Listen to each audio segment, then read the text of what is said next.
और महालक्ष्मी सेल्स आपके लिए तैयार है लेटेस्ट कंज्यूमर अप्लायंसेस के साथ। Branded air conditioners, best brands, best offers के साथ आपके लिए अवेलेबल है महालक्ष्मी सेल्स में। एयर कूलर्स जो आपके पूरे घर में ठंडी हवा से आपके दिन को और खुशनुमा बनाए। Single door refrigerator, double door refrigerators, inverter battery, deep freezers, visi cooler, LED televisions, semi and fully automatic washing machines, water purifier, RO plus UV, आटा चक्की, water dispensers, water coolers, mini refrigerators, सभी appliances best brands के best offers के साथ आपके लिए available है Mahalakshmi sales में। विषय उद्या होणार किती बेटा आपण सोबत जाऊ ना आपण चेक करू आपल्या समोर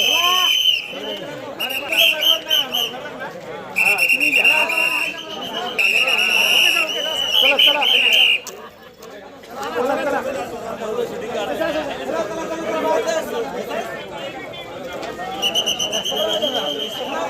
चला बरोबर येतो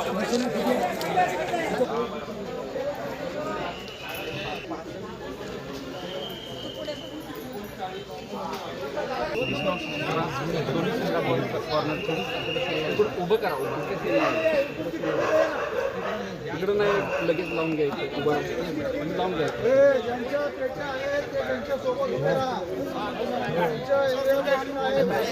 मशीन आहे 18/5 P 39 P 39 सील आहे टॅग लावून आहे पुन्हा दुसऱ्या बाजूला पण टॅग लावून घ्या तुम्ही टॅग लावून हो ही आहे 18/6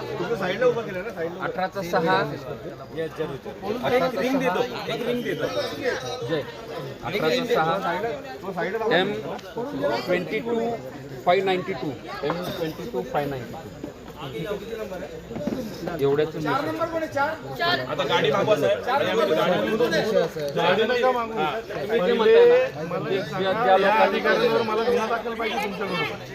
त्यांनी शासनाचा नियम तोडलेला आहे।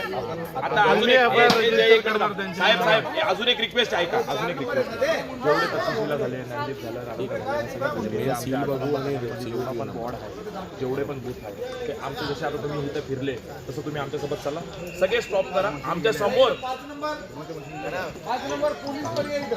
त्या उद्या सकाळी तुमच्या समोरच सील का? ठीक आहे सर, आता मला सांगा आम्हाला अधिकारी जे आहे त्यांच्यावरती कारवाईसाठी त्यांनी विचारलं पाहिजे। साहेब तुम्हाला ऐका, अजून एक तुम्हाला गोष्ट सांगतो, मला एकच सांगा, सगळ्या शाळेतले लोक इकडचे तिकडचे इकडे शिफ्ट होतात, ह्या शाळेत असं काय आहे की इकडचे जे सर लोक आहेत ते इथंच का सेटल आहेत, असं तुम्ही का नियोजन नाही घेतलं? आणि अजून एक तुम्हाला सांगतो, सकाळपासून मी तुम्हाला शोधतोय, मेल माणूस आहे, समजा माझं मनोज पवार नाव आहे, माझ्या मनोज पवारच्या नावाने एक महिला येऊन नोट करते, हा सांगतोय तुम्हाला की साहेब या अशा गोष्टी होत आहेत, मग पोलीसवाले आम्हाला बाहेर हकलतायत, RO येऊन द्या, वाट बघतोय, सकाळपासून तुमची वाट बघतोय साहेब। हॅलो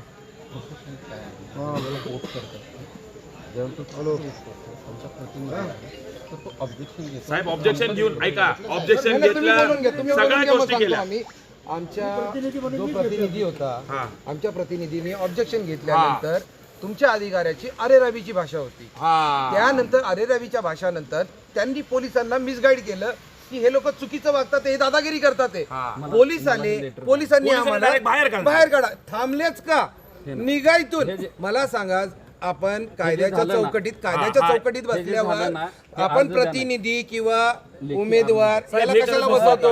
UPSC MPSC चे विद्यार्थी जे अधिकारी आहे ना ते म्हणतात उमेदवार चला बाहेर निघा, पण आम्ही काय करतो हे तर बघा सर। मी त्यांना बोलत होतो, जर उमेदवार निवडणूक प्रक्रिया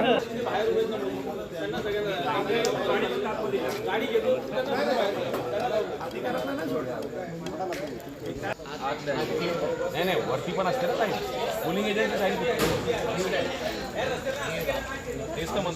आत मशीन सील करतात नाही, वरती नाही, वरती आतमध्ये टाकल्यानंतर वरती सील करतात। आता हे जे आहे ना उद्या क्रँकेस ओपन केली ना, प्रतिनिधी येतात, सिग्नेचर घेतात, वाईट असतो की आत टाकली आतमध्ये जाणार हा केलं त्यांनी चॅटवरचे नंबर आणि त्याचे नंबर प्रत्येक हे प्रत्येक माझं हे 18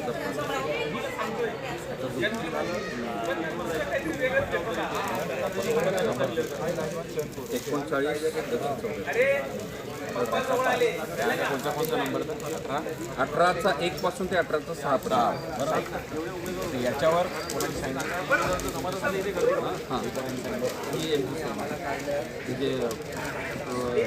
जी कुणाची सायन्स आहे प्रतिनिधींचं ही झाली 1800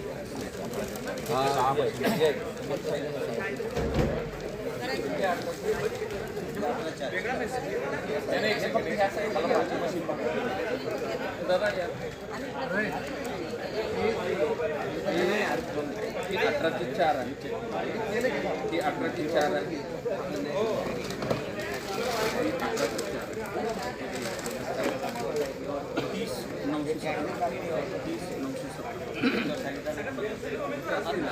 आतमध्ये बाहेर नाही काय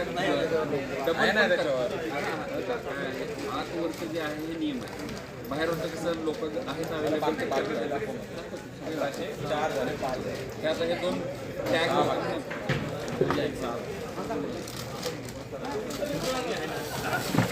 18चा 6 याचा नंबर दाखवा. M22 592 आपला आधीचा असतो आणि हा मी केल्यानंतर एस आय आपण प्रतिनिधी ठीक आहे हा 18चा 6 झाला 3 आता अजून कोण राहिलं 18 1 2 3 राहिले. आम्हाला माहितीसाठी प्रिसाइडिंग कोण आहे तुम्ही काय कारवाई करा कायदेशीर करा मला माहिती मिळाली आणि त्यामध्ये असं असं त्यांनी केलं होतं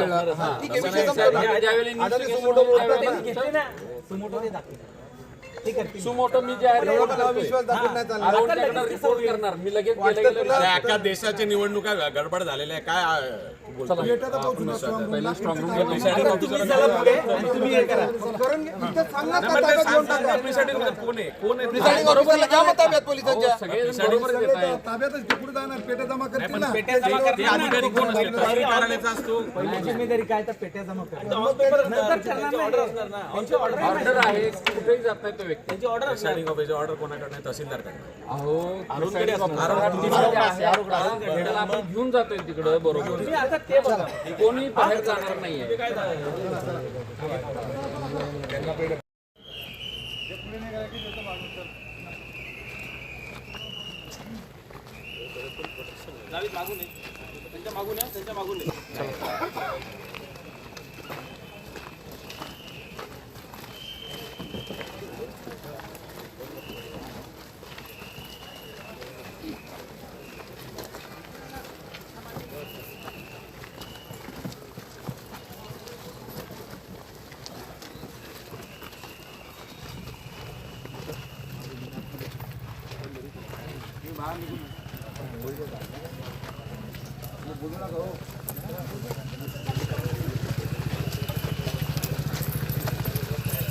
पुढे जा गाडी जवळ जा डायरेक्ट.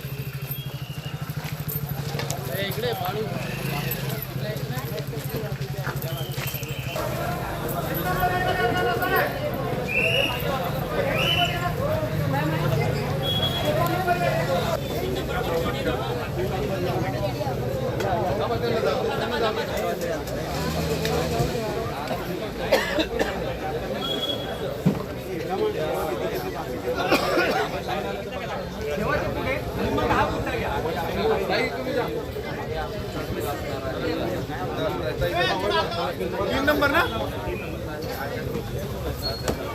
मदत करा आतून मदत करा.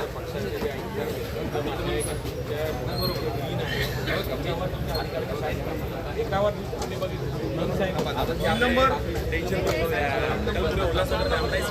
4 नंबर पेटीवाले या पुढे पहिले 3 आहे ना 4 नंबर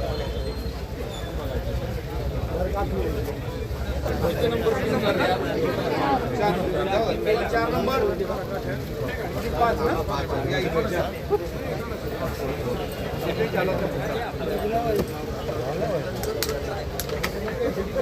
जात होत्या आणि तुम्ही त्यांना त्या ऑफिसर्स लोकांना पकडलेलं आहे. नक्की काय विषय घडला होता आणि आता काय झालंय शेवट? विषय असा होता की आज मतदान प्रक्रिया 18 पॅनल नंबरमध्ये पूर्ण झाल्यानंतर इथं एक मतदान बूथ आहे छत्रपती शिवाजी महाराज विद्यालयाच्या इथे.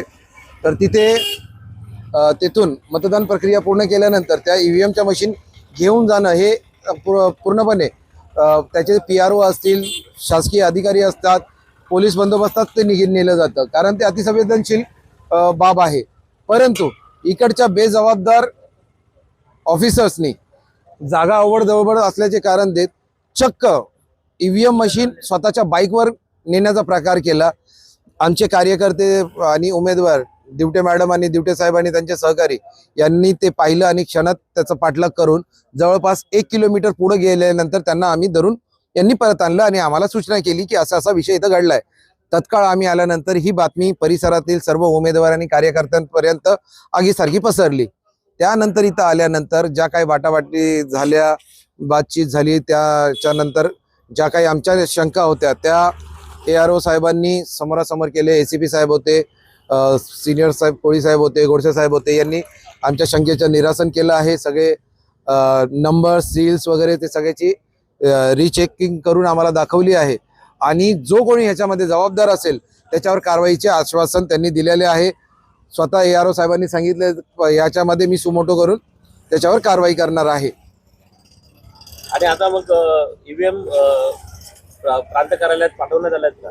हो, आता ते स्ट्रॉंग रूमला पाठवण्यात आलेले आहेत आणि उद्या सकाळी निवडणूक मोजणीची प्रक्रिया पूर्ण होणार आहे. घडलाय पॅनल नंबर 18 मध्ये? पॅनल नंबर 18 मध्ये असं आहे की आज सकाळपासून ज्या पद्धतीने इलेक्शन कमिशनची सर्व यंत्रणा काम करत आहे ते सगळं संशयास्पद आहे. सर्वप्रथम सकाळी ABCD अशा मशीन लावायचे तर DBCBA अशा पद्धतीने उलट्या मशीन लावल्या होत्या. 2 तासानंतर ते मशीन आम्हाला तिकडे भांडून चेंज करून घ्यावं लागलं. त्यानंतर प्रतिनिधीला थांबू देत नाही, ऑब्जेक्शन घ्यायला देत नाही, बाहेर ते 5:30 नंतर मला ते प्रतिनिधी पण बाहेर द्यायचं. आणि आता तर हे सगळे म्हणजे कायद्याचं जे आम्ही काँग्रेस पार्टी इलेक्शन कमिशनच्या विरोधात नेहमी आवाज उचलतो ते इकडे बघा. आता बाईकवर मशीन घेऊन जाणं हा किती मोठा गुन्हा आहे. ते बाईकवर मशीन घेऊन कसे गेले असते, या इकडच्या लोकांनी त्यांना पकडलं तर ही मशीन घेऊन जात कुठे होते. आता मशीन पकडल्यानंतर ते सगळी पोलीस यंत्रणा आल्यामुळे त्यांना थांबवण्यात आलं आणि त्यांच्यामध्ये आता चेक करण्यात येत आहे. तर कोणत्या तरी मशीनीवर जे अधिकाऱ्यांच्या सह्या पाहिजे ते नाहीये. तर या सर्व गोष्टीसाठी प्रिसाइडिंग ऑफिसर जबाबदार आहे. त्याच्यावर कायदेशीर कारवाई काय होईल ते होईल. पण ही इलेक्शन फ्री अँड फेअर होते का प्रश्न आहे. मला वाटते की इकडचे जे आजच्या निवडणूक आहे इथे कुठेतरी विरोधी पक्षाचे उमेदवार निवडून येतील यासाठी हे सत्ताधारी, कारण का इथे अजय बोंबा आम्ही मारतो सर्व पक्ष, वंचित बहुजन आघाडी असेल, काँग्रेस असेल, इतर विरोधी पक्ष असेल, अपक्ष उमेदवार असेल, सत्ताधारी पक्षाचा इथे कोणीच आवाज उचलत नाहीये. म्हणून हा सर्व प्रक्रिया संशयास्पद आहे. उद्याच आम्ही पक्षश्रेष्ठीशी बोलून इलेक्शन कमिशनच्या या विषयावर काय पुढचा पाऊल उचलायचा त्याच्यावर ठरवू. धन्यवाद. तुम्ही जो अधिकारी आहे त्याला अरेस्ट करायची मागणी केली होती, त्याला अटक करावं? हो, हे पण नियम आहे. आम्ही आमच्या वरिष्ठांशी बोललोय. जो प्रिसाइडिंग ऑफिसर आहे तो त्याच्यासाठी जबाबदार आहे. तो बाईकवर जो जाणारा कर्मचारी त्याला काय, त्या प्रिसाइडिंग ऑफिसर सांगेल ते करेल. प्रिसाइडिंग ऑफिसर कोण हे पण सांगत नाहीये. त्याला अरेस्ट करतील आता ते म्हणतायत. आता बघू, आम्ही त्याला फॉलोअप करू कंटिन्यू. ताज्या घडामोडींसाठी स्वानंद न्यूजला सबस्क्राईब करा आणि बेल आयकॉनवर क्लिक करा.